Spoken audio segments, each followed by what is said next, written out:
25 ವರ್ಷಗಳಾದ ಮೇಲೆ ಬದುಕು ಮುಂದ್ಗಡೆ ಕಾಣ್ತಾ ಇರ್ತದೆ. ನಾನು ಬದುಕಬೇಕು, ನಾನು ಮದುವೆ ಆಗಬೇಕು, ಉದ್ಯೋಗ ಸಿಗಬೇಕು, ನನ್ನ ಅಪ್ಪ ಅಮ್ಮನ ಸಾಕಬೇಕು, ನಾನು ಅಧಿಕಾರ ಪಡಿಬೇಕು ಅಂತ. ಅಲ್ಲಿವರೆಗೂ ಎಲ್ಲವೂ ಮಾಡಬೇಕು ಅಂತ ಇರ್ತದೆ. ವಿದ್ಯಾಭ್ಯಾಸ ಮಾಡೋದೇ ಉದ್ಯೋಗಕ್ಕೋಸ್ಕರ, ವಿದ್ಯಾಭ್ಯಾಸ ಮಾಡೋದೇ ಏನೋ ಒಳ್ಳೆ ಚಳವಳಿ ನಾಯಕರಾಗೋಕ್ಕೆ. ಆದರೆ ಅವೆಲ್ಲವೂ ಅದು 20% ಆದರೆ ಇದು 75% ಇರ್ತದೆ. ಎಲ್ಲರ ಬದುಕಿಗೆ performing arts, dance, drama, music ಒಂದಲ್ಲ ಒಂದು ರೀತಿಯಲ್ಲಿ ಅವ್ರಿಗೆ ಅಗತ್ಯ ಇದೆ. ಬೇರುಗಳನ್ನೇ ಅಲ್ಲಾಡಿಸ್ತಾ ಇದೆ ಇವತ್ತಿನ ಈ ತಂತ್ರಜ್ಞಾನ. ಸೊ ಯಾವತ್ತೂ ಅಷ್ಟೇ ಯಾವುದೇ ದೇಶದ ಅಥವಾ ಯಾವುದೇ ಸಂಸ್ಕೃತಿಯ ಬದಲಾವಣೆಗಳ ಹರಿಕಾರರು ವಿದ್ಯಾರ್ಥಿ ಚಳುವಳಿಗಳೇ. ತುಂಬ ನೋವಿನ ಸಂಗತಿ ಏನಂದರೆ ಉನ್ನತ ಶಿಕ್ಷಣ ಕೊರಗ್ತಾ ಇದೆ. ಸಂಶೋಧನೆ ಇಲ್ಲದೆ, ಉನ್ನತ ಶಿಕ್ಷಣ ಇಲ್ಲದೆ ಯಾವುದೇ ದೇಶ ಉದ್ಧಾರ ಆಗಲಿಕ್ಕೆ ಸಾಧ್ಯವೇ ಇಲ್ಲ. ಎಲ್ಲರ ಬದುಕಿಗೆ performing arts, dance, drama, music ಒಂದಲ್ಲ ಒಂದು ರೀತಿಯಲ್ಲಿ ಅವ್ರಿಗೆ ಅಗತ್ಯ ಇದೆ. ಅಣುಬಾಂಬುಗಳು ತಯಾರಿಸ್ಕೊಂಡು ಎಲ್ಲರನ್ನ ದಬ್ಬಾಳಿಕೆ ಮಾಡ್ಕೊಳ್ಳೋಂಥ ದೇಶಗಳೆಲ್ಲ ಅವ್ರು ಯಾವತ್ತೂ ಅವರೇ ಹಿಂದೆ ಭಸ್ಮಾಸುರನ ಕಥೆ ಆದಂಗೆ ಆಗ್ತಾಯಿದೆ. ಅವ್ರ ಮೇಲೆ ಅವರೇ ಬಾಂಬ್ ಹಾಕೋಣಂಗೆ ಆಗ್ತಾಯಿದೆ, ಅವ್ರನ್ನ ಅವರೇ ಸುಟ್ಕೊಳಂಗೆ ಆಗ್ತಾಯಿದೆ. ಆ ಸ್ಥಿತಿ ತಲುಪ್ತಾ ಇದ್ದೀವಿ ನಾವು. ಅವತ್ತು ಜನ ಮೈ ಮೇಲೆ ಬಟ್ಟೆ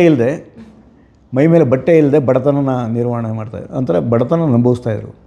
ಇವತ್ತು ಸೂಟು ಬುಟ್ಟು ಹಾಕೊಂಡು ಬಡತನ ಅನುಭವಿಸ್ತಾ ಇದ್ದಾರೆ. ಹೇಗೆ?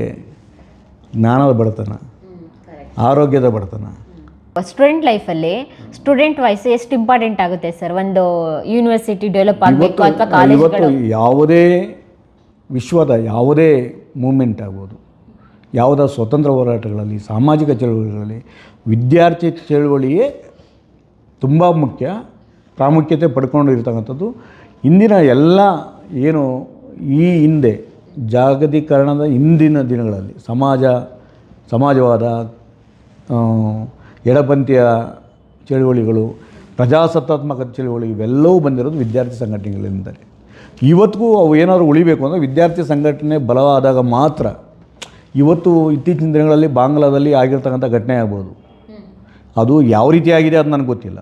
ಆದರೆ ಅಲ್ಲಿನೂ ಇವತ್ತು ಆ ಸರ್ಕಾರ ವಜಾಗಿ ಇನ್ನೊಂದು ಸರ್ಕಾರ ಬರಲಿಕ್ಕೆ ವಿದ್ಯಾರ್ಥಿ ಚಳುವಳಿಯೇ ಪ್ರಮುಖ ಕಾರಣ. ಸೊ ಯಾವತ್ತೂ ಅಷ್ಟೇ ಯಾವುದೇ ದೇಶದ ಅಥವಾ ಯಾವುದೇ ಸಂಸ್ಕೃತಿಯ ಬದಲಾವಣೆಗಳ ಹರಿಕಾರರು ವಿದ್ಯಾರ್ಥಿ ಚಳುವಳಿಗಳೇ. ಇವತ್ತು ಆ ವಿದ್ಯಾರ್ಥಿ ಸಂಘಟನೆಗಳು, ಆ ರೀತಿಯಾದ ಸಂಘಟನೆಗಳು ಇಲ್ಲ. ಹಾಗಾಗಿ ನಮ್ಮ ಆಡಳಿತ ವ್ಯವಸ್ಥೆ ಆಗ್ಬೋದು, ಸಾಮಾಜಿಕ ಚಟುವಟಿಕೆಗಳಾಗ್ಬೋದು, ಎಲ್ಲವೂ ಏರುಪೇರುಗಳಾಗ್ತಾ ಇದ್ದಾವೆ. ಸೊ ಆ ಹಿಂದೆ ಹೋಗಲೇಬೇಕಾಗಿದೆ. ಒಂದಲ್ಲ ಒಂದು ದಿನ ಅದು ಮತ್ತೆ ಮರುಕಳಿಸಬೇಕಾಗ್ತದೆ. ಮನುಷ್ಯನ ಬದುಕಿನ ಹಂತಗಳಿದಾವಲ್ಲ, ಆ ಹಂತಗಳು ಹಂತವಾಗಿ ಬದಲಾವಣೆ ಆಗ್ತಾಯಿದ್ದಾರೆ. ಸಮಾಜದಲ್ಲೂ ಹಾಗೆ ಬದಲಾವಣೆ ಆಗ್ತಾ ಇರ್ತದೆ.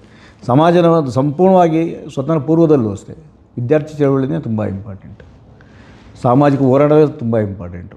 ಎಲ್ಲವನ್ನೂ ಏನನ್ನೂ ಬಯಸದೆ ಆ ದೇಶಕ್ಕಾಗಿ ಅಥವಾ ಆ ಕಾಜ್ಗಾಗಿ ಮುಂದೆ ಹೋಗಿ ಪ್ರಾಣತ್ಯಾಗ ಮಾಡೋಂಥವ್ರೆ ತುಂಬ ಇಂಪಾರ್ಟೆಂಟು. ಅದು ಎಲ್ಲಿರ್ತದೆ?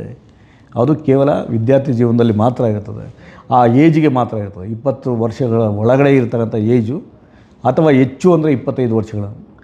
25 ವರ್ಷಗಳಾದ ಮೇಲೆ ಬದುಕು ಮುಂದ್ಗಡೆ ಕಾಣ್ತಾ ಇರ್ತದೆ. ನಾನು ಬದುಕಬೇಕು, ನಾನು ಮದುವೆ ಆಗಬೇಕು, ಉದ್ಯೋಗ ಸಿಗಬೇಕು, ನನ್ನ ಅಪ್ಪ ಅಮ್ಮನ ಸಾಕಬೇಕು, ನಾನು ಅಧಿಕಾರ ಪಡಿಬೇಕು ಅಂತ. ಅಲ್ಲಿವರೆಗೂ ಎಲ್ಲವೂ ಮಾಡಬೇಕು ಅಂತ ಇರ್ತದೆ. ವಿದ್ಯಾಭ್ಯಾಸ ಮಾಡೋದೇ ಉದ್ಯೋಗಕ್ಕೋಸ್ಕರ, ವಿದ್ಯಾಭ್ಯಾಸ ಮಾಡೋದೇ ಒಳ್ಳೆ ಚಳವಳಿ ನಾಯಕರಾಗೋಕ್ಕೆ. ಆದರೆ ಅವೆಲ್ಲವೂ ಅದು 20% ಆದರೆ ಇದು 75% ಇರ್ತದೆ ಆ ಏಜಿನವರೆಗೂ. ಆದ ನಂತರ ಅದರ ಆದ್ಯತೆ ಜಾಸ್ತಿ ಆಗುತ್ತೆ, ಈ ಆದ್ಯತೆ ಕಡಿಮೆ ಆಗುತ್ತೆ. ಅವಕಾಶ ಸಿಕ್ಕಿದಾಗ ಅಲ್ಲಿ ಹೊರಟೋಗ್ತೀವಿ, ಇವೆಲ್ಲ ಬಿಟ್ಟುಬಿಡ್ತೀವಿ. ಅಂದರೆ ಇವಾಗ ನಿಮ್ಮ ಥರ ವಾಯ್ಸ್ ಮಾಡೋರೇ ಇಲ್ಲ ಆಗಿಬಿಟ್ಟಿದ್ದಾರೆ ಸರ್. ಕಡಿಮೆ ಆಗ್ತಾ ಇದ್ದಾರೆ, ಅವೇರ್ನೆಸ್ ಕಡಿಮೆ ಆಗ್ತಾ ಇದೆ. ಮತ್ತು ಎಜುಕೇಷನ್ ಸಿಸ್ಟಮ್ಮೇ ಬದಲಾವಣೆ ಆಗ್ತಾ ಇದೆ. ಎಲ್ಲವೂ ಈ ಜಾಗತೀಕರಣದ ಇದರಲ್ಲಿ ಒಂಥರ ಪ್ರೈವೇಟೈಸೇಷನ್ನು ಆವರಿಸ್ಕೊಂಡ್ಬಿಟ್ಟಿದೆ ಜನಗಳನ್ನ.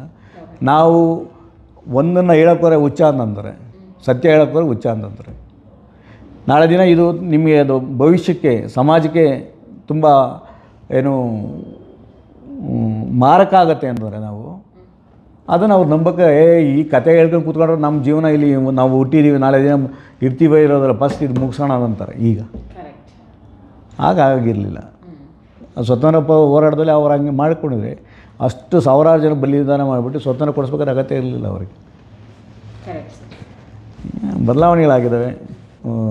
ಎಲ್ಲ ಸಿಸ್ಟಮ್ಗಳು ಬದಲಾವಣೆ ಆಗ್ತಾಯಿದ್ದಾವೆ.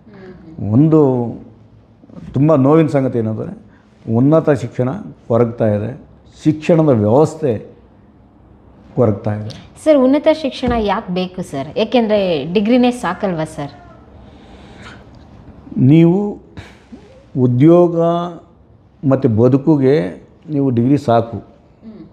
ಸೊ ಏನೋ ಕೆಲಸ ಮಾಡ್ಕೊಂಡ್ರೆ ಆ ಡಿಗ್ರಿಗಳನ್ನು ಸೃಷ್ಟಿ ಮಾಡೋರು ಯಾರು? ಅದಕ್ಕಿಂತ ಉನ್ನತ ವ್ಯಾಸಂಗ ಮಾಡಿದವರು. ಉದ್ಯೋಗ ಸೃಷ್ಟಿ ಮಾಡೋರು ಯಾರು? ಒಬ್ಬ ಉದ್ಯಮಿ ಮೇಲೆ ಇನ್ನೊಬ್ಬ ಅವನಿಗೆ ಒಬ್ಬ ವಿಜ್ಞಾನಿ ಅಥವಾ ಮಾರ್ಗದರ್ಶಕ ಕೊಡುವಂಥವ್ನು ಬೇಕು. ಅವನಿಗೆ ಹೆಚ್ಚಿನ ಜ್ಞಾನ ಇದ್ದರೆ ಮಾತ್ರ ಅದನ್ನ ಮಾಡೋಕ್ಕೆ ಸಾಧ್ಯ.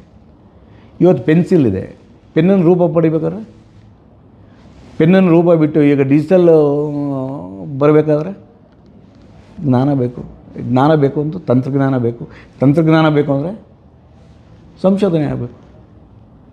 ಸಂಶೋಧನೆ ಇಲ್ಲದೆ, ಉನ್ನತ ಶಿಕ್ಷಣ ಇಲ್ಲದೆ ಯಾವುದೇ ದೇಶ ಉದ್ಧಾರ ಆಗಲಿಕ್ಕೆ ಸಾಧ್ಯವೇ ಇಲ್ಲ. ಅದಕ್ಕೆ ನಮ್ಮ ಎಕ್ಸಾಂಪಲ್ಗಳಿದ್ದಾವೆ. ತುಂಬ ದೊಡ್ಡ ಮಾತು ನಾನು ಇಲ್ಲಿ ಕೂತ್ಕೊಂಡು ಹೇಳೋವಂಥದ್ದು. ಹಿಂದೆ ಇದ್ದಂಥ ಕಮ್ಯುನಿಸ್ಟ್ ಕಂಟ್ರಿಗಳು ಇವತ್ತು ಯಾವ ಸ್ಥಿತಿನಲ್ಲಿದ್ದಾವೆ? ಕಮ್ಯುನಿಸ್ಟ್ ಸಿದ್ಧಾಂತ ಎಲ್ಲಿದೆ? ಅವ್ರು ಹೇಳ್ತಿದೆ ಸಮಾಜ, ಎಲ್ಲರೂ ಒಂದೇ, ನಾವೆಲ್ಲರೂ ಒಂದು ಈಕ್ವಲ್ ಸ್ಯಾಲ್ರಿ, ಈಕ್ವಲ್ ಆಪರ್ಚುನಿಟೀಸ್ ಎಲ್ಲವೂ ಅಂತಂದರು. ಇವತ್ತೆಲ್ಲಿದ್ದಾವೆ? ಅದೇ ಪ್ರೈವೇಟ್ ತಂತ್ರಜ್ಞಾನ ಹೋದಂಥವೆಲ್ಲ ಬೆಳೆದು ನಿಂತಿದ್ದಾವೆ. ಆದರೆ ಅವು ಬೆಳೆಯೋದರ ಜೊತೆಗೆ ಸಮಾಜನೂ ಜೊತೆಗೆ ತಗೊಳ್ಳೋವಂಥದ್ದು ಆಗಬೇಕಾಗಿದೆ. ಅಂಥವು ಆಗ್ತಾ ಇರೋದು ಈಗ ಜಪಾನ್ ಆಗಿದೆ, ಸಣ್ಣ ಕಂಟ್ರಿ. ಇವತ್ತು ಯಾಕೆ ಒಂದು ವಿಶ್ವಕ್ಕೆ ಮಾದರಿಯಾಗಿದೆ. ಜರ್ಮನಿ ಸದ್ಯ ಮಾಡಲ್ಲ, ಇವತ್ತು ಯಾಕೆ ತಂತ್ರಜ್ಞಾನದಲ್ಲಿ ಒಂದು ದೊಡ್ಡ ರಾಷ್ಟ್ರ ಆಗಿದೆ. ಏನು ವಿಶ್ವಕ್ಕೆ ನಾವು ದೊಡ್ಡಣ್ಣ ಅಂತಂದ್ರೆ ಅಮೇರಿಕನ್ನರು. ಇವತ್ತು ಅಲ್ಲಿನ ಒಳ ರಾಜಕಾರಣ ಅಥವಾ ಅಲ್ಲಿನ ಸ್ಥಿತಿಗಳು ಹೇಗಿದ್ದಾವೆ? ಅನಾಹುತದ ಅಂಚಿನಲ್ಲಿದ್ದಾರೆ ಅವರು. ಅಣುಬಾಂಬುಗಳು ತಯಾರಿಸ್ಕೊಂಡು ಎಲ್ಲರನ್ನ ದಬ್ಬಾಳಿಕೆ ಮಾಡ್ಕೊಳ್ಳೋಂಥ ದೇಶಗಳೆಲ್ಲ ಅವ್ರು ಯಾವತ್ತೂ ಅವರೇ ಹಿಂದೆ ಭಸ್ಮಾಸುರನ ಕಥೆ ಆದಂಗೆ ಆಗ್ತಾಯಿದೆ. ಅವ್ರ ಮೇಲೆ ಅವರೇ ಬಾಂಬ್ ಹಾಕೋಣಂಗೆ ಆಗ್ತಾಯಿದೆ, ಅವ್ರನ್ನ ಅವರೇ ಸುಟ್ಕೊಳಂಗೆ ಆಗ್ತಾಯಿದೆ. ಆ ಸ್ಥಿತಿ ತಲುಪ್ತಾ ಇದ್ದೀವಿ ನಾವು. ಈ ದೇಶದ ಅದೇ ಈಗ ಏನು ಅಂದರೆ ಎಲ್ಲಿಂದ ಶುರು ಮಾಡಬೇಕು, ಎಲ್ಲಿ ಅಂತ್ಯ ಆಗಬೇಕು ಅಂತ ಅನ್ನೋದೇ ಜನಕ್ಕೆ ಹಳ್ಳಿ ಗಾದೆಗಳಿದ್ದಾವೆ. ಅರ್ಧಂಬರ್ಧ ಅದು ಅಳ್ಳಾಡುತ್ತೆ, ತಿಳಿದಂಥದ್ದು ಅಳ್ಳಾಡಿ ಅಂದರೆ ಗೊತ್ತಾಗೋದಿಲ್ಲ. ಅಳ್ಳಾಡದೇ ಇದೆ. ಭದ್ರವಾಗಿ ಕೂತಿದ್ರೆ ಬಿಂದಿಗೆ ನೀರು ತುಂಬಿಕೊಂಡು ಅದು ಯಾರು ಕಾಣಿಸೋದೇ ಇಲ್ಲ, ಯಾರು ಅದನ್ನ ಗಮನಿಸೋದೇ ಇಲ್ಲ. ಅರ್ಧ ಕೊಡೋಣ ಅಥವಾ ಅರ್ಧ ಪಾತ್ರೆ ಅದು ಅಳ್ಳಾಡ್ತಾ ಇದ್ರೆ ಸೌಂಡ್ ಆಗ್ತಾ ಇರುತ್ತೆ, ಅದು ಕೇಳಿಸ್ತದೆ. ಸೊ ಆ ಕೇಳಿಸೋಂಥದ್ದು ಇವತ್ತು ನಡೀತಾ ಇದೆ. ಭದ್ರವಾಗಿ ಕೂತಿರೋದು ಅಲ್ಲೇ ಕೂತಿದೆ. ಇವಾಗ ಹೆಂಗಿದೆ ಅಂತ ಹೇಳಿದರೆ ಸ್ಟೂಡೆಂಟ್ಗಳ ಮೆಂಟಾಲಿಟಿ SLC ಸಾಕಪ್ಪ, ಕೆಲವೊಬ್ಬರು ಮೆಂಟಾಲಿಟಿ SLC ಮಾಡಿದರೆ ಸಾಕಪ್ಪ ಅಷ್ಟೇ, ಏನಾದರೂ ಒಂದು ಮನೆಯವ್ರ ಬಲವಂತಿಗೆ. ಇನ್ನು ಕೆಲವೊಬ್ಬರು ಡಿಗ್ರಿ PUC ಮಾಡೋಣ, PUC ಇಂಪಾರ್ಟೆಂಟ್ ಅಂತಾರೆ. ಅದಾದಮೇಲೆ ಅಯ್ಯೋ ಡಿಗ್ರಿನ ನಾ ದುಡಿಯೋದು ಯಾವಾಗ, ಬರೀ ಓದ್ತಾ ಕೂತ್ಕೊಂಡ್ರೆ ಅಂತಾರೆ. ಇನ್ನು ಮಾಸ್ಟರ್ ಡಿಗ್ರಿಗೆ ಏನಾದ್ರು ಬರೋದು ಬೆರಳೆಣಿಕೆ ಎಷ್ಟು ಮಂದಿ, ಅದರಲ್ಲಿ ಕಂಪ್ಲೀಟ್ ಮಾಡೋರು ಅದರಲ್ಲೂ ತೀರಾ ವಿರಳ. ಅದರಲ್ಲೂ ಏನಾದರೂ ಇದು ಆಡಳಿತಾತ್ಮಕವಾಗಿರ್ಬೋದು, ಏನಾದರೂ ಜಾಬ್ ತೊಗೊಳ್ಳೋದು ತುಂಬ ಕಡಿಮೆ. ಹೆಂಗನ್ಸಿದೆ ಅಂದರೆ ಈ ಮಾಸ್ಟರ್ ಡಿಗ್ರಿ ಅನ್ನೋದು ವೇಸ್ಟ್ ಅಂತ ಮೆಂಟಾಲಿಟಿ ಬಂದುಬಿಟ್ಟಿದೆ ಸರ್ ಸ್ಟೂಡೆಂಟ್ಗಳಿಗೆ. ತಪ್ಪು. ಆದರೆ ಈಗಿನ ವ್ಯವಸ್ಥೆ, ಈಗಿನ ಬದುಕಿನ ಶೈಲಿ ಆ ಮನಸ್ಥಿತಿಗಳಿಗೆ ಕಾರಣ ಆಗಿದೆ. ಎಷ್ಟು ಇಂಪಾರ್ಟೆಂಟ್ ಸರ್ ಒಬ್ಬ ವಿದ್ಯಾರ್ಥಿ ಜೀವನದಲ್ಲಿ ಉನ್ನತ ಶಿಕ್ಷಣ ಅನ್ನೋದು ಎಷ್ಟು ಅವನ ಬದುಕಿನ ವಿಕಾಸಕ್ಕೆ ಪ್ರಮುಖವಾಗಿರುತ್ತೆ ಸರ್? ಯಾವುದೇ ಉನ್ನತ ಶಿಕ್ಷಣ ಇಲ್ಲದೆ ಮನುಷ್ಯ ಅವನು ಉತ್ತಮವಾದಂಥ ಪ್ರಜೆ ಆಗಲಿಕ್ಕೆ ಸಾಧ್ಯ ಇಲ್ಲ, ಉತ್ತಮವಾದಂಥ ನೌಕರ ಆಗಲಿಕ್ಕೆ ಸಾಧ್ಯ ಇಲ್ಲ, ಉತ್ತಮವಾದಂಥ ರಾಜಕಾರಣಿ ಆಗಲಿಕ್ಕೆ ಸಾಧ್ಯ ಇಲ್ಲ, ಉತ್ತಮವಾದಂಥ ಡಾಕ್ಟ್ರ್ ಆಗಲಿಕ್ಕೂ ಸಾಧ್ಯ ಇಲ್ಲ. ಉನ್ನತ ಶಿಕ್ಷಣ ಇಲ್ಲ, ಉತ್ತಮವಾದ ಉನ್ನತ ಶಿಕ್ಷಣ ಇಲ್ಲ ಅಂತ ನಾವು ಪರ್ಚೇಸ್ ಮಾಡ್ತಗೊಂಡ್ರೆ ನಾವು ಪರ್ಚೇಸ್ ಮಾಡಿ ಅದನ್ನ ಗಳಿಕೆ ಮಾಡೋದಕ್ಕೆ ನೋಡ್ತಾ ಇರ್ತೀವಿ ಅಷ್ಟೇ. ಈಗ ಈ ಏನು ತಂತ್ರಜ್ಞಾನದ ಯುಗದಲ್ಲಿ ನಾವು ವ್ಯವಸಾಯ ಅಗ್ರಿಕಲ್ಚರ್, ಆವತ್ತು ಭೂಮಿ ಬೆಳೀತಾ ಇದ್ವಿ, ರೈತ ಅವರ ಏನು ಬೆಳೆದು ತಿಂದು ಬದುಕ್ತಾಯಿದ್ರು. ಕೇವಲ ಕೆಲವು ಜನ ಮಾತ್ರ ಕೊಂಡ್ಕೊಳ್ತಾ ಇದ್ದಿತ್ತು. ಇವತ್ತು ಅವರೇ ಕೊಂಡ್ಕೊಳ್ಳೋದು, ರೈತನೇ ಕೊಂಡ್ಕೊಳ್ಳೋಂಥ ಆಗಿದೆ. ಅವನು ಬೆಳೆದಿದ್ದು ಅವನು ತಿನ್ನೋದಿಲ್ಲ, ಅವನು ಬೇರೆದನ್ನ ಪರಿಚಯ ಮಾಡ್ತಿದ್ದ. ಇವತ್ತು ನಮ್ಮ ಬೆಂಗಳೂರು ಎಷ್ಟು ಬೆಳೆದಿದೆ ನಾವು ನೋಡಿದಾಗೇ, ಬೆಂಗಳೂರು ಸುಮಾರು 60 ಕಿಲೋಮೀಟ್ರ್ ರೇಡಿಯೇಷನ್ಸಲ್ಲಿ ಬೆಳೆದಿದೆ. ಅವತ್ತಿರಲಿಲ್ಲ. ಆದರೆ ಅವತ್ತು ಇಡೀ ಬೆಂಗಳೂರಿನ ಗ್ರಾಮಾಂತರದಲ್ಲಿ ಎಲ್ಲ ಬೆಳೆದಿತ್ತು, ಅವ್ರಿಗೆ ಸಾಕಾಗ್ತಾ ಇರಲಿಲ್ಲ. ಅವತ್ತು ಕುಗ್ರಾಮ್ ಆಗಿತ್ತು, ಇವಾಗ ಅದು ಹಾಟ್ಸ್ಪಾಟ್ ಇವತ್ತು. ಹಾಂ, ಇವತ್ತು ಅವರು ಕೊಂಡು ತಿಂತಾ ಇದ್ದಾರೆ. ಅದು ಅಗತ್ಯನೇ ಇಲ್ಲ. ಎಲ್ಲಿಂದ ಬರ್ತಿಲ್ಲ, ಬರ್ತದೆ ಅಷ್ಟೇ. ಸೊ ಇದು ನಮ್ಮ ಬೇರುಗಳನ್ನೇ ಅಲ್ಲಾಡಿಸ್ತಾ ಇದೆ ಇವತ್ತಿನ ಈ ತಂತ್ರಜ್ಞಾನ ಮತ್ತು ಈ ಪ್ರೈವೇಟೈಸೇಷನ್. ತಂತ್ರಜ್ಞಾನ ಮತ್ತು ಪ್ರೈವೇಟೈಸೇಷನ್ನು ಮತ್ತು ಆ ಹಿನ್ನೆಲೆಯಲ್ಲಿ ಆಗ್ತಾ ಇರ್ತಕ್ಕಂಥ ಜಾಗತೀಕರಣದ ರಾಜಕಾರಣಗಳ ವ್ಯವಸ್ಥೆ ಅದಾಗ್ತಾಯಿದೆ. ಸೊ ನೀವು ಎಲ್ಲಿಂದ ಶುರು ಮಾಡಿದ್ರೆ ಎಲ್ಲಿಗೆ ಎಂಡೆ ಆಗ್ತದೆ, ಎಲ್ಲಿಂದ ಎಣ್ಣೆ ಅದು ಕಷ್ಟ. ಇವತ್ತು ನೀವು ಹೇಳೋಕ್ಕೋದ್ರೆ ಹುಚ್ಚ ಅಂತಂತಾರೆ, ಇವನೇನೋ ಪಾಠ ಮಾಡೋಂಗಿರುತ್ತೆ. ಆದರೆ ಇವೆಲ್ಲ ಅರ್ಥ ಮಾಡಬೇಕಾದ್ದು ನಮ್ಮ ರಾಜಕೀಯ ತಜ್ಞರು, ನಾನು ರಾಜಕಾರಣಿಗಳು ಅಂತ ಹೇಳ್ತಾರೆ, ರಾಜಕೀಯ ತಜ್ಞರು. ವರ್ಡ್ ಕೊಟ್ಬಿಟ್ರಿ ಸರ್, ರಾಜಕಾರಣಿಗಳಿಗೆ ರಾಜಕೀಯ ತಜ್ಞರು ಹಿಂದೆ ಇದ್ದಂಥ ಯಾರು? ಈಗ ಒಬ್ಬ ನೆಹರು ಏನು ಇಟ್ಕೊಂಡಿದ್ದ, ಅವರಪ್ಪ ದೊಡ್ಡ ಅಗರ್ಭ ಶ್ರೀಮಂತ. ಅವರಪ್ಪ ಇವನಿಗೆ ಏನು ಬೇಕಾದ್ರೂ ಮಾಡೋಕ್ಕೆ ಸಿದ್ಧ ಇದ್ದ, ಎಷ್ಟು ಬೇಕಾದ್ರೂ ಕೊಟ್ಟ ಅವತ್ತು ಹಣ, ಮಗ ಒಂದು ಪ್ರಧಾನಿ ಆಗಲಿ ಅಂತ. ಏನಮ್ಮೆಲ್ಲ ಪರಿತ್ಯಾಗ ಮಾಡಿದ, ಆಸ್ತಿ ಅಂತಸ್ತುಗಳನ್ನೆಲ್ಲ ಕಳ್ಕೊಂಡು ಅವರು ಎಲ್ಲ ಆಸ್ತಿಗಳು ಇರ್ಬೋದು ಇವತ್ತು. ಆದರೆ ಇವತ್ತು ಏನೂ ಅಲ್ಲ, ಒಬ್ಬ ಸಾಮಾನ್ಯ ಪ್ರಜೆ ಅವ್ರಿಗಿಂತ ದೊಡ್ಡವನಾಗಿ ಬೆಳೆದಿದ್ದಾನೆ ಇವತ್ತು, ಪ್ರಜಾಸತ್ತಾತ್ಮಕ ಪ್ರಜೆ. ಆದರೆ ಅದು ಅರ್ಥಗಳು ಬೇರೆ ಆಗ್ತಾ ಇದ್ದಾವೆ. ಇವತ್ತು ನಮ್ಮ ರಾಜಕಾರಣಿಗಳ ಹತ್ರ ನೆನ್ನೆ ಏನೂ ಇರಲಿಲ್ಲ, ಒಬ್ಬ ರಿಯಲ್ ಎಸ್ಟೇಟ್ ಅವನ ಹತ್ರ ಇವತ್ತು ಒಂದೇ ದಿನ ಒಳ್ಳೆ ಬಿಸ್ನೆಸ್ ಆಯಿತು, ಇಮಿಡಿಯೇಟಾಗಿ ಆಡಿ ಕಾರ್ ಬರ್ತದೆ, ನೆಕ್ಸ್ಟ್ ಅವನು ಕಾರ್ ಹಾಕೊಂಡು ಆಡ್ತಾನೆ, ನೆಕ್ಸ್ಟ್ ಇಯರ್ ಅವನು ಕಾರ್ಪೊರೇಟರ್ ಆಗ್ತಾನೆ. ಸೊ ಇದು ಬದಲಾವಣೆಯ ಪರ್ವ ಆಗ್ತದೆ. ಆದರೆ ಅನಾಹುತದ ಭೂಮಿಯೇ ತನ್ನ ಅಸ್ತಿತ್ವವನ್ನು ಕಳ್ಕೊಳ್ಳೋಕೆ ಹೊರಟಿದೆ. ಗ್ಲೋಬಲ್ ವಾರ್ಮ್ ಅವೆಲ್ಲವೂ ಸೈಂಟಿಫಿಕ್ ರೀಸನ್ಸ್ ಅವೆಲ್ಲ. ಇವೆಲ್ಲ ಎಲ್ಲರಲ್ಲೂ ಅದರ ಭಾಗ ಇದೆ. ಎಲ್ಲ ಭೂಮಿಯಲ್ಲಿ ಆಗುತ್ತೆ ಎಲ್ಲ ಚಟುವಟಿಕೆಗಳಲ್ಲೂ ಈಗ ಗ್ಲೋಬಲ್ ವಾರ್ಮಿಂಗ್ ಭಾಗವಾಗಿ ಒಂದಲ್ಲ ಒಂದು ರೀತಿಯಲ್ಲಿ ಕಾಂಟ್ರಿಬ್ಯೂಟ್ ಆಗ್ತಾಯಿದ್ದಾವೆ. ಬದುಕು ಕಷ್ಟ ಇದೆ. ಆದರೆ ಇವತ್ತು ಎಲ್ಲಿ ಶುರು ಮಾಡಬೇಕಾಗಲ್ಲ. ಈಗ ರಾಜಕೀಯ ತಜ್ಞರು ಮತ್ತು ಬುದ್ಧಿಜೀವಿಗಳು, ವಿಜ್ಞಾನಿಗಳು ಈ ಮುಂದಿನ ದಿನಗಳನ್ನು ಆಲೋಚನೆ ಮಾಡಿ ಈ ಭೂಮಿನ ಕಾಪಾಡಬೇಕಾದಂಥ ಸ್ಥಿತಿ ನಿರ್ಮಾಣ ಆಗಿದೆ. ಭೂಮಿ ಮೇಲೆ ಕಾಪಾಡ್ಕೊಂಡು ಸ್ಥಿತಿ ಅಂದರೆ ಹೇಗೇನು ಆ ಭೂಮಿ ಮೇಲೆ ಬದುಕುವಂಥ ಜನಗಳ ಜೀವನ ಮತ್ತು ಮಾನಸಿಕ ಒತ್ತಡಗಳನ್ನ ಎಲ್ಲವನ್ನೂ ಬ್ಯಾಲೆನ್ಸ್ ಮಾಡಬೇಕು ಅಂದರೆ ನಾವು ಇಂದಿನ ಯೋಗ, ಧ್ಯಾನ ಇವು ನಮಗೆ ಅದನ್ನ ಮಾತಾಡೋಕೋರೆ ಏನಪ್ಪ ಇವನು ಹಿಂಗೆ ಮಾತಾಡ್ತಾನೆ, ಇವನು ಇನ್ನೆಲ್ಲ ಏನು ಅಂತ. ಆದರೆ ಅವತ್ತು ಊಟಕ್ಕೆ ಪ್ರತಿಯೊಬ್ಬರು ಹಳ್ಳಿಯಲ್ಲಿ ಊಟಕ್ಕೆ ಸಮಸ್ಯೆ ಆಗಿತ್ತು. ಇವತ್ತು ಊಟದ ಸಮಸ್ಯೆ ಇಲ್ಲ ಹಳ್ಳಿನಲ್ಲಿ. ಅದು ಬೇರೆ ಕಾರಣ ಏನೇನೇ ಆಗಿರ್ಬೋದು, ಪ್ರತಿಯೊಬ್ಬರಿಗೂ ಇವತ್ತು ಊಟ ಸಿಗ್ತಾಯಿದೆ, ಜೊತೆಗೆ ಹವ್ಯಾಸಗಳಿಗೆ ದುಡ್ಡು ಸಿಗ್ತಾಯಿದೆ. ಯಾವುದೇ ರೂಪದಲ್ಲಿ ಇರ್ಬೋದು. ಈ ಅಂತರ ಬದುಕಿನ ಬದಲಾವಣೆ ಆಗಿದೆ. ಸಮಾಜದ ಬದಲಾವಣೆಗಳು, ಬದುಕಿನ ಬದಲಾವಣೆಗಳಾಗ್ತವೆ, ಸಮಾಜ ಬದಲಾವಣೆಗಳಾಗ್ತವೆ. ಹೇಗೇನು ಅದರಲ್ಲಿ ಮತ್ತೆ ಸಮಾಜ ಅನ್ನೋದು ಹೋಗಿ ಮತ್ತೆ ಇಂದಿನ ವ್ಯವಸ್ಥೆನೇ ಈಗ ಬರ್ತಾಯಿದೆ ಜಾರಿಗೆ. ಬೂರ್ಜುವಾ ವ್ಯವಸ್ಥೆಗಳು, ಉಳಿಗಮಾನ ಪದ್ಧತಿ.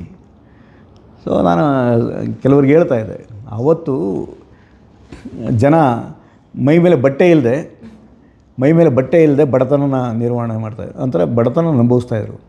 ಇವತ್ತು ಸೂಟು ಬುಟ್ಟು ಹಾಕ್ಕೊಂಡು ಬಡತನ ಅನುಭವಿಸ್ತಾ ಇದ್ದಾರೆ. ಹೇಗೆ? ಜ್ಞಾನದ ಬಡತನ, ಆರೋಗ್ಯದ ಬಡತನ, ಮಾನಸಿಕ ಸ್ಥಿತಿಯ ಬಡತನ ಅನುಭವಿಸ್ತಾ ಇದ್ದಾರೆ ಎಲ್ಲರೂ. ಇವತ್ತು ಯಾಕೆ ಯೋಗ ಬೇಕಾಗಿದೆ, ಯಾಕೆ ಅಂದರೆ ಈ ಕೆಲಸಗಳ ಒತ್ತಡದಲ್ಲಿ ಅವರು ಕನಿಷ್ಠ ಒಂದು ಅರ್ಧ ಗಂಟೆ ಕೂತು ಧ್ಯಾನ ಮಾಡಿ ಅಥವಾ ಯೋಗ ಮಾಡಿದ್ರೆ ಆರೋಗ್ಯ ಕಾಪಾಡ್ಕೊಬೋದು. ಧ್ಯಾನ ಮಾಡೋದ್ರಿಂದ ಮನಸ್ಸಿನ ಏನು ಕಂಟ್ರೋಲ್ ನಾವು ದಾರಿ ಇಲ್ಲ ಅಂದರೆ ನೋಡ್ತಾ ಇದ್ದೀವಿ ಸಾಕಷ್ಟು ಜನ ಇಲ್ಲ ಬೇರೆ ಅಡ್ಡದಾರಿ ಹಿಡಿತಾರೆ, ಇಲ್ಲ ಆತ್ಮಹತ್ಯೆದ ಅಡ್ಡದಾರಿ ಹಿಡಿತಾರೆ, ಇಲ್ಲ ಖಿನ್ನತೆ ಒಳಗಾಗಿ ಅವರು ಬೇರೆ ಮತ್ತೆ ಇನ್ಯಾವುದೋ ದಿಕ್ಕನ್ನು ಹಿಡಿದು ಹೋಗ್ತಾರೆ. ಸೊ ಇದು ಅದಕ್ಕೆ ಈಗಿನ ಶಿಕ್ಷಣಕ್ಕೆ ಎಲ್ಲವೂ ಬೇಕಾಗಿದೆ. ಅದರಲ್ಲೂ ಈ ಮ್ಯೂಸಿಕ್, ಡ್ಯಾನ್ಸ್, ಡ್ರಾಮಾ, ಯೋಗ, ಕ್ರೀಡೆ ಇವು ತುಂಬ ಇಂಪಾರ್ಟೆಂಟ್. ಇವನ್ನ ಯಾಕೆ ಕಲಿತೀಯ ಅಂದರೆ ಫಸ್ಟ್ ನೀನು ಇಂಜಿನಿಯರಿಂಗ್ ಓದು, ಮೆಡಿಕಲ್ ಓದು, ದೊಡ್ಡ ಡಾಕ್ಟರ್ ಆಗು. ಅವೆಲ್ಲ ಮಾಡಿದವರು ಇವತ್ತು ಇವನ ಅಭ್ಯಾಸ ಮಾಡ್ತಾ ಇದ್ದಾರೆ. ದುಡ್ಡು ಕೊಡೋಕ್ಕೆ ಬರ್ತದೆ, ದುಡ್ಡು ಕೊಟ್ಟು ಕಲಿಯೋಕ್ಕೂ ಇದನ್ನು ಬರ್ತಾಯಿದ್ದಾರೆ. ಕೆಲವರು ಮದುವೆಗಳಾಗಿ ಅದು ಗಂಡಂದ್ರುಗಳು ಮನೆಗೆ ಹೋದ್ಮೇಲೆ ಗಂಡನುಗಳನ್ನು ಒಪ್ಪಿಸಿ ಸಂಗೀತ ಕಲಿಯೋಕ್ಕೆ ಬರ್ತಾಯಿದ್ದಾರೆ, ಡ್ಯಾನ್ಸ್ ಕಲಿಯೋಕ್ಕೆ ಬರ್ತಾಯಿದ್ದಾರೆ, ಸಾಫ್ಟ್ವೇರ್ ಇಂಜಿನಿಯರ್ಸ್, ಡಾಕ್ಟ್ರುಗಳು ಬರ್ತಾಯಿದ್ದಾರೆ ಇಲ್ಲಿಗೆ.